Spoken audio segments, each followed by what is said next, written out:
राजधानी रायपुर में जब से कमिश्नर रूल लागू किया गया है तब से लगातार पुलिसिया कार्रवाई सामने आ रही है, जहां एनडीपीएस एक्ट के तहत गांजा, सूखा नशा और मादक पदार्थ पर लगातार पुलिस कार्रवाई कर रही है। जहां पुलिस ने हिस्ट्री शीटर मुकेश बनिया और उसके भाई संजू को गिरफ्तार कर लिया है। ये दोनों भाइयों पर दर्जनों मामले पहले से ही दर्ज हैं और ये लगातार जगह बदल बदल कर गैर कानूनी कामों को अंजाम दे रहे थे। राजधानी पुलिस लगातार कार्रवाई कर रही है, जहां सामाजिक बुराइयों को खत्म करने के लिए पुलिस एड़ी चोटी का जोर लगा रही है। राजधानी रायपुर का कालीबाड़ी चौक कभी नशाखोरी का गढ़ कहा जाता था, जहां रवि साहू नशे का कारोबार करता था। उसे पुलिस पहले ही गिरफ्तार कर चुकी है। अब उसके कारोबार को टेक ओवर कर मुकेश बनिया और संजू बनिया चला रहे थे। पुलिस ने दोनों भाइयों को धर दबोचा, जिसके पास से 7 किलो गांजा, नशीली दवाइयां और देसी कट्टा पुलिस ने जब्त किया है। इनके ऊपर पहले से ही दर्जनों मामले चल रहे हैं। जैसा कि आप सभी को पता है, 23 फरवरी को कोतवाली थाना के अंतर्गत नेहरू नगर में एक कार्यवाही की गई थी, जिसमें गांजे का सामान लगभग 7 किलो गांजे के साथ 2 आरोपियों को गिरफ्तार किया गया था, जिनका नाम है जाफ़र और सुनील जगत। ये दोनों एक घर में गांजे की पैकेजिंग का काम करते थे। अलग अलग जो जिप बैग होते हैं, छोटे छोटी जो प्लास्टिक की पुड़ियाँ होती हैं, उनमें गांजे को पैक करके बेचा करते थे। साथ ही इन्होंने पुलिस से बचने के लिए या किसी भी तरह की कार्यवाही से बचने के लिए वहाँ पे मोशन सेंसर्स, कैमरा वगैरह इस तरह से लगाकर ये व्यवस्थित रूप से एक ऑर्गेनाइज्ड वे में क्राइम को अंजाम दे रहे थे और ये सूखे नशे के सौदागर कहे जाते थे। इसी तारतम्य में जब इन्वेस्टिगेशन को आगे बढ़ाया गया तो इसमें जो एक हिस्ट्री शीटर है मुकेश बनिया और उसका भाई संजू, इन दोनों के बारे में जानकारी इकट्ठा की गई। इन दोनों की संलिप्तता थी, इन दोनों के संरक्षण में ही यह पूरा कारोबार चल रहा था। ये मुकेश लगभग 4 महीने पहले गांजे के प्रकरण में ही जमानत पर बाहर रिहा हुआ है। उसके बाद जब से उसको पता चला कि उसकी तलाश की जा रही है, वो अलग अलग राज्यों में छिप रहा था, लुक रहा था। जैसे उसकी टेक्निकल एनालिसिस पे साइबर की टीम और कोतवाली की टीम को ये भी पता चला कि उसका लोकेशन कभी उड़ीसा में है, कभी एमपी में है, तो कभी यूपी में है। जैसे ही उसके यहाँ आने की सूचना मिली, तुरंत कोतवाली पुलिस और साइबर क्राइम की संयुक्त टीम ने उसको धर दबोचा।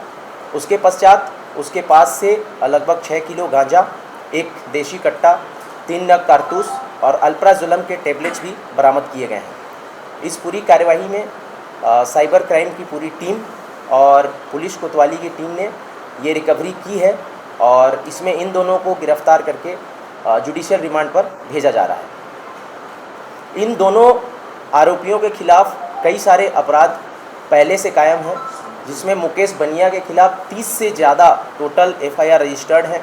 उसमें कई बार उसको जेल भी भेजा गया है, जिसमें गंभीर धाराओं में उसके खिलाफ अपराध पंजीबद्ध हैं। जैसे जो एनडीपीएस एक्ट के तहत उसके खिलाफ बहुत सारे अपराध ऑलरेडी दर्ज हैं। इसके अलावा अन्य भी मारपीट और मर्डर जैसे गंभीर अपराधों में वह जेल जा चुका है। उसके अलावा संजू के खिलाफ, जो उसका भाई है, लगभग 15 के आसपास अपराध दर्ज हैं।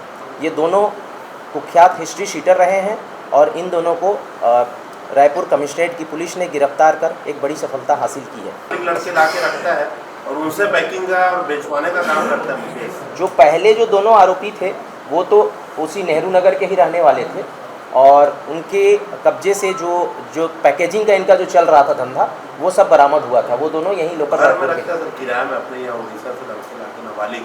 जी, ऐसा कोई अभी तक तो नहीं गिरफ्तार हुआ है। आगे इन्वेस्टिगेशन जारी है। अपने कोतवाली थाना क्षेत्र में गांजा के काम करने वाले बहुत ही लोग पकड़े गए। रवि साहू भी उसी क्षेत्र का था, अभी मुकेश बनिया, इनका बड़े पैमाने पे चलता। क्या इनके खिलाफ सफीमा के तहत कार्रवाई करेंगे क्या सर? जी हाँ, बिल्कुल। इसमें आगे इन्वेस्टिगेशन जारी है और इनके जितने भी चल अचल संपत्ति हैं उन सब की जानकारी इकट्ठा की जा रही है और भविष्य में इनके खिलाफ डेफिनेटली सफेमा की कार्रवाई जो सजना है वो अंदर रहते हैं, उसके बाद भी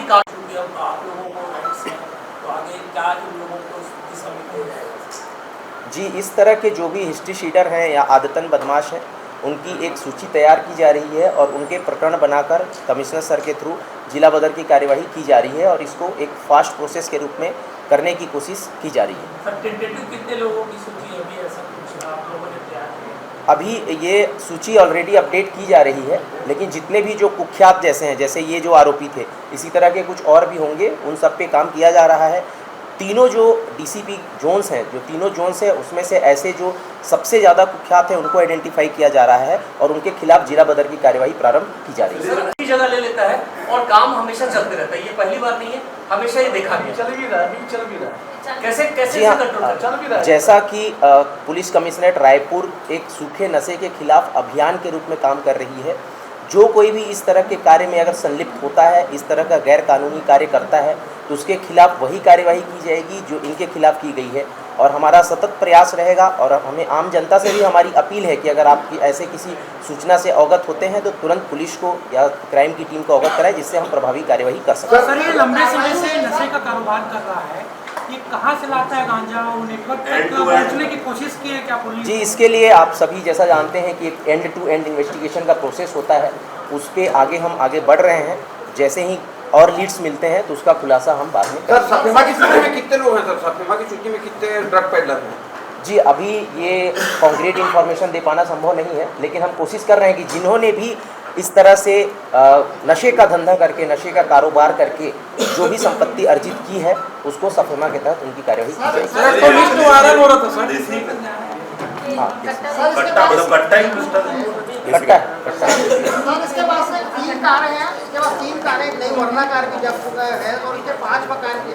तो क्या संपत्ति सीज करने का भी कोई प्रावधान बनाएंगे? जी हाँ, जैसा कि अभी हम बात कर रहे थे कि इसका एक प्रोसेस होता है, सफेमा कोर्ट में इसका प्रकरण भेजा जाता है और वहाँ से इनकी संपत्ति कुर्क करने का प्रावधान है। सर, एक इसी से जुड़ा एक सवाल है कि कुछ पुलिस अधिकारी कई सालों से एक ही थाने में पदस्थ हैं, खास तौर पर कोतवाली, इस पर प्रश्नवाचक चिन्ह लगता है। वहाँ कुछ अधिकारियों की उसकी लिस्ट में नाम भी सामने आए, कुछ अधिकारियों के जो स्टार अधिकारी बोला जा सकता है, कोई सिंगल स्टार है और कोई प्रधान आरक्षक है, इन लोगों के भी नाम सामने आए, उनसे क्या कार्रवाई करेंगे? कमिश्नरेट रायपुर इसमें अपना एक डिटेल प्लान बना रही है, जिसमें कि जिस अधिकारी की जहाँ पर ज़रूरत है, जो अधिकारी अच्छे विवेचक हैं, उनको ऐसी जगहों पर पदस्थ किया जाएगा ताकि उनकी काबिलियत और उनके अनुभव का सही तरीके से लाभ उठाया जा सके और इन प्रकरणों की कार्यवाही में उनको जिम्मेदारी सौंपा जा सके। सर, नारकोटिक सेल का गठन हुआ है, जैसे ये अल्फाजुलम मिला है, गांजा है, ये उनको हैंडओवर करेंगे कि बेसिकली जो नारकोटिक सेल की बात कर रहे हैं, एंटी नारकोटिक्स टास्क फोर्स जो बनाया गया है, जिसमें 10 सदस्यीय टीम है,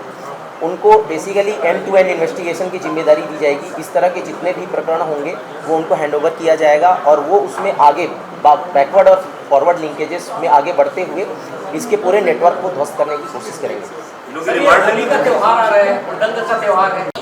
राजधानी रायपुर में कमिश्नर रूल लागू होने के साथ ही साथ आप देख पा रहे हैं कि कार्यवाही एकाएक बहुत ही तेज हो गई है, जहां पर एनडीपीएस और तमाम तरह के जो असामाजिक जो नशाखोरी है और असामाजिक जो अपराध है उस पर नियंत्रण पाने के लिए राजधानी पुलिस ताबड़तोड़ मेहनत कर रही है। उसी क्रम में आज एक बड़े हिस्ट्री सीटर को गिरफ्तार किया गया है, जिसका नाम है मुकेश बेनिया और संजू, उसका जो भाई है संजू।